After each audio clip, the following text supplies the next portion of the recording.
एक किसान के दो बेटे थे। किसान समृद्ध था, खेती बाड़ी बहुत अच्छी थी, व्यवसाय भी बहुत अच्छा था। समय के साथ किसान ने दोनों बेटों की शादी कर दी और दोनों बेटे बहुत अच्छे ढंग से अपनी गृहस्थी को चलाने लगे। कुछ दिनों बाद किसान के छोटे बेटे का तबीयत खराब हो गई। छोटे बेटे की तबीयत खराब हो जाने से बड़े भाई ने अपने छोटे भाई का बहुत इलाज कराने लगा। हर वैद्य, हर हॉस्पिटल ले जाकर के इलाज कराता था। बहुत दिनों तक इलाज कराया, परंतु उसके स्वास्थ्य में कोई सुधार नहीं हुआ।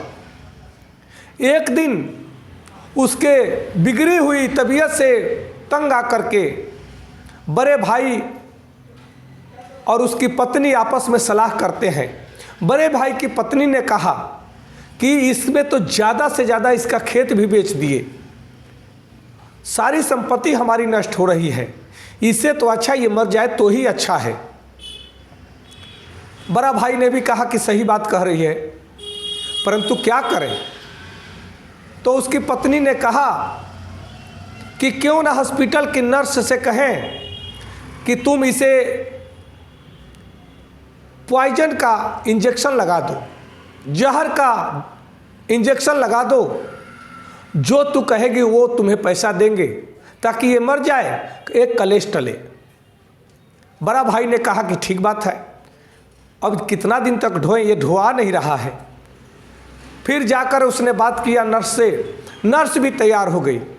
नर्स को उसने पैसा दिया और नर्स ने उसके छोटे भाई को जहर का इंजेक्शन लगा दिया। कुछ ही दिनों में उसका भाई मर जाता है। अब स्थिति ऐसे ही चलने लगी।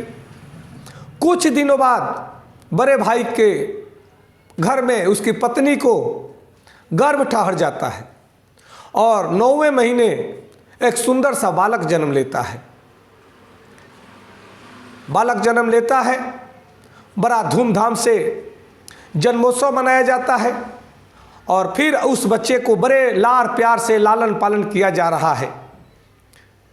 कुछ दिनों में वो पढ़ लिख करके बड़ा होता है, फिर बड़े धूमधाम से उसकी शादी कर दी जाती है और फिर कुछ ही दिनों बाद उस लड़के का तबीयत खराब हो जाता है। तबीयत बिगड़ जाती है। फिर वह पिता अपने बेटे को हर हॉस्पिटल में लेकर के घूम रहा है, दवाई करा रहा है, इलाज करा रहा है, परंतु उसके स्वास्थ्य में सुधार नहीं हो रहा है। करते करते फिर बहुत सारा धन संपत्ति उसमें लग रहा है, खेत भी बिक रहे हैं। अब पुत्र मोह में माता पिता सब लगे हुए हैं उसका इलाज कराने में। शादी ब्याह हो जाता है। साथ में एक दिन जब अंत आने लगा उस लड़के का, तब उसने कहा कि भैया चलो अब हिसाब बराबर हो रहा है। तब वो पिता ने समझा कि ये दिमाग से कमज़ोर हो गया, इसलिए हमें भैया कह रहा है, क्योंकि मैं इसका पिता हूँ, ये मुझे भैया क्यों कह रहा है।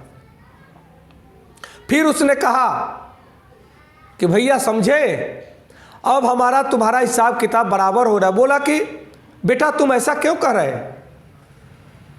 तब वह लड़का कहता है कि भैया मैं तुम्हारा बेटा नहीं बल्कि तुम्हारा छोटा भाई हूँ और तुमने हमें जहर दे करके मरवा दिया था और मृत्यु के बाद मैं स्वयं तुमसे अपना हिसाब पूरा करने के लिए तुम्हारे ही बेटा बनकर के तुम्हारे घर में जन्म लिया।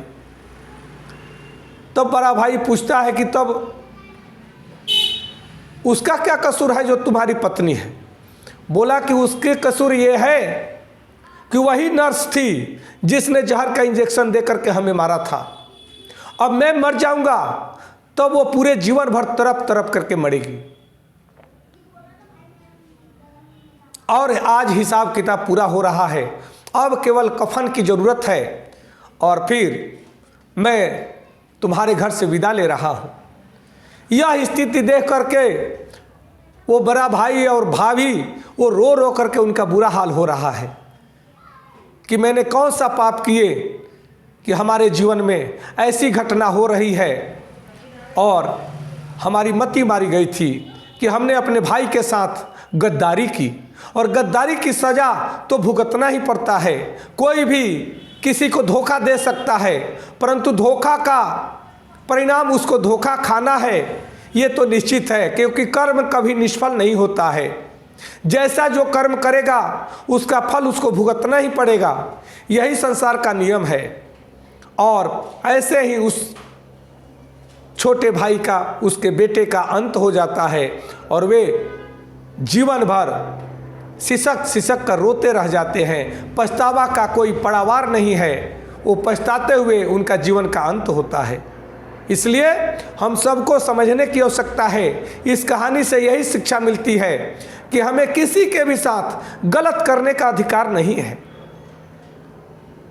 कोई कितना भी परेशान है, हमारे पास अगर सहयोग करने की क्षमता है तो हम उसकी सहयोग कर दें, परंतु उसे नुकसान पहुंचाने का हमारा अधिकार नहीं है। क्योंकि अगर हम किसी का नुकसान पहुंचाएंगे तब इसके लिए हमें तैयार रहना चाहिए कि हमारा भी नुकसान भविष्य में होना निश्चित है। नमस्कार, धन्यवाद।